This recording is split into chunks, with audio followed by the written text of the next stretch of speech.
बिस्मिल्लाहिर्रहमानिर्रहीम। अस्सलामु अलैकुम। मोहतरम नाजरीन, जैसे जैसे ईद के दिन नज़दीक आते हैं मुर्दे क्यों रोते हैं और ये क्यों दुआ करते हैं कि काश कभी भी ईद ना आए। ईद का दिन खुशी और खुशहाली का दिन होता है। कभी कभी हम खुशी में मसरूफ़ होकर आखिरत से गफलत कर जाते हैं और कब्रों की ज़ियारत से आखिरत याद आती है। इसलिए अगर कोई शख्स ईद के दिन कब्र की ज़ियारत करे तो मुनासिब है, कोई हर्ज नहीं, लेकिन इसको लाजिम और ज़रूरी समझना दुरुस्त नहीं। नीज़ अगर कोई शख्स उस दिन कब्रों की ज़ियारत ना करे तो उसको ताने देना या हकीर समझना दुरुस्त नहीं।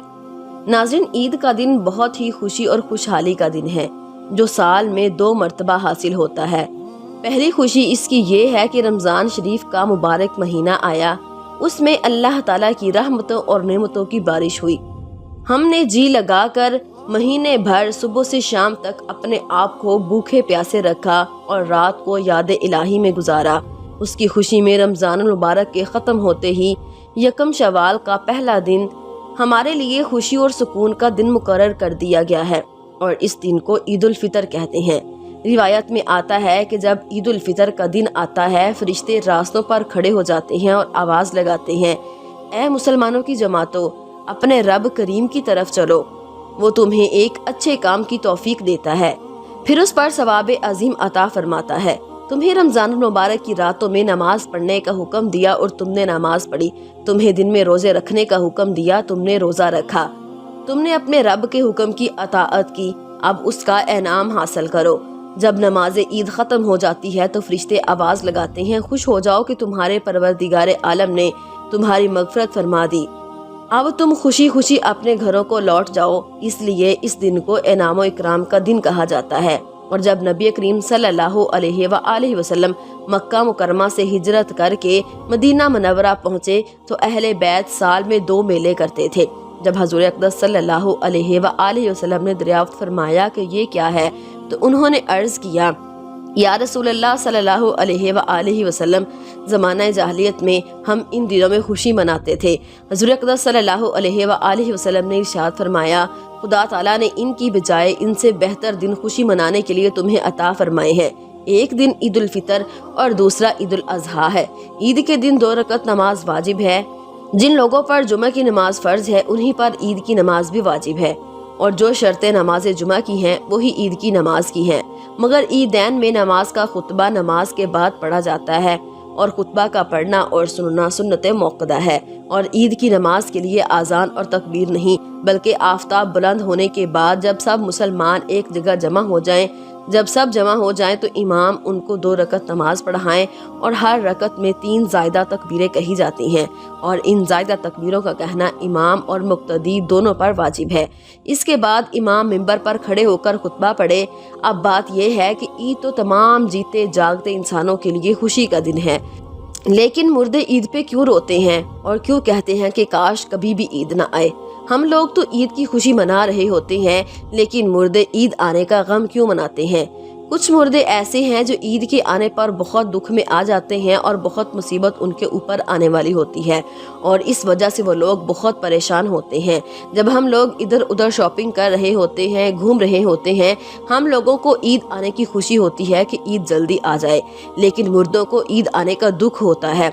आप सल्लल्लाहु अलैहि वसल्लम ने इरशाद फरमाया, अगर कोई इंसान रमज़ान के महीने में इंतकाल करता है तो उसके ऊपर अजाब नहीं होता और कब्र में उससे सवाल जवाब नहीं किए जाते, चाहे वो कितना भी गुनाहगार बंदा क्यों ना हो। अगर किसी शख्स का रमज़ान में इंतकाल हो जाए तो रमज़ान के महीने की बरकत उसको ये मिलती है कि कब्र में उससे ना सवाल जवाब होते हैं और ना ही रमज़ान में उसके ऊपर अजाब नाफिज किया जाता है। और जैसा कि हदीस पाक सल्लल्लाहु अलैहि वसल्लम का मफ़हूम है कि कब्र के अंदर मुर्दे के लिए जहन्नुम की खिड़की खोल दी जाती है और वह मुर्दा कब्र के अंदर जहन्नुम की तपश को महसूस करता है। जो गुनाहगार मुर्दे होते हैं वो इस तरह से जहन्नम के अजाब को اور گرمی کو قبر کے اندر محسوس کرتے ہیں۔ لیکن جب رمضان کا مہینہ آتا ہے تو آپ صلی اللہ علیہ وآلہ وسلم نے ارشاد فرمایا کہ جب رمضان کا چاند دیکھا جاتا ہے تو جنت کے دروازوں کو کھول دیا جاتا ہے، جہنم کے دروازوں کو بند کر دیا جاتا ہے، قبر سے عذابات کو ہٹا لیا جاتا ہے اور اللہ تعالیٰ کی رحمتوں کا نزول ہوتا ہے۔ جب یہ ساری چیزیں ہوتی ہیں تو جو مردہ ہوتا ہے اس کو بڑی راحت ملتی ہے۔ رمضان کے آنے سے مردہ بڑا خوش ہوتا ہے کہ ہمارے اوپر سے عذاب اٹھا لیا گیا ہے، جو قبر کے اندر ہمارے لیے جہنم کے دروازے کھلے ہوئے تھے وہ دروازے بند کر دیے گئے ہیں، تو وہ مردہ بڑی راحت محسوس کرتا ہے۔ اب سوال یہ پیدا ہوتا ہے کہ جن لوگوں کے اوپر سے اللہ تعالیٰ نے رمضان میں عذاب ہٹا لیا تو عید کے بعد ان کے اوپر عذاب نافذ ہوتا ہے یا نہیں؟ تو ناظرین، کچھ مردے تو ایسے ہوتے ہیں جن کے اوپر عذاب نافذ نہیں ہوتا، لیکن بہت سارے مردے ایسے ہوتے ہیں جن کے اوپر عید کے دن جیسے ہی رمضان کا مہینہ ختم ہوتا ہے فوراً ہی اسی طرح سے عذاب شروع ہو جاتا ہے، جیسے پورے سال وہ لوگ قبر میں سزا اور عذاب بھگت رہے ہوتے ہیں اور وہ مردے پھر عذاب میں ملوث ہو جاتے ہیں۔ کچھ علماء کا فرمان ہے کہ جب کوئی انسان رمضان کے مہینے میں انتقال کرتا ہے تو اسے قبر میں سوال و جواب نہیں ہوتے، اور جب ایک مرتبہ اللہ تعالیٰ کسی کے اوپر سے عذاب کو ہٹا لے تو پھر دوبارہ ان پر عذاب نافذ نہیں کرتا، بشرط یہ کہ اس کے لیے کوئی اصالِ ثواب کر رہا ہو، مغفرت کی دعا کر رہا ہو۔ ہر مردے کو اس کے اعمال کے مطابق سزا دی جاتی ہے۔ جو لوگ مسلمان ہوتے ہیں اور گناہگار ہوتے ہیں تو اللہ تعالیٰ ان کو ان کے گناہوں کی وجہ سے سزا دیتا ہے، اور جب اللہ تعالیٰ چاہتا ہے تو ان کو معاف کر دیتا ہے اور رمضان میں ان سے عذاب ہٹا لیا جاتا ہے، اور اگر چاہے تو پھر ان کو عذاب دیتا ہے۔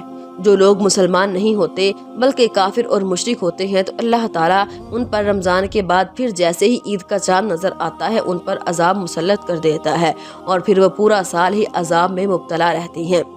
ناظرین، جب رمضان کا مہینہ ختم ہو جاتا ہے تو رمضان کی برکتیں بھی ختم ہو جاتی ہیں، شیطان کو قید سے رہا کر دیا جاتا ہے، مردوں پر سے رحم کا معاملہ ختم ہو جاتا ہے، جہنم کے دروازے جو رمضان میں بند تھے رمضان کے جانے کے بعد کھول دیے جاتے ہیں، جنت کے دروازوں کو اللہ تبارک و تعالیٰ بند فرما دیتا ہے۔ ان سب باتوں کا مردوں کو علم ہوتا ہے تو رمضان کے جانے سے قبر والے یہ سوچتے ہیں کہ اب رمضان جا رہا ہے اور پھر عید جیسے ہی آئے گی ان کے بعد ہم پر عذاب کو پھر سے نافذ کر دیا جائے گا، جس کی وجہ سے وہ غمگین ہو جاتے ہیں اور روتے ہیں۔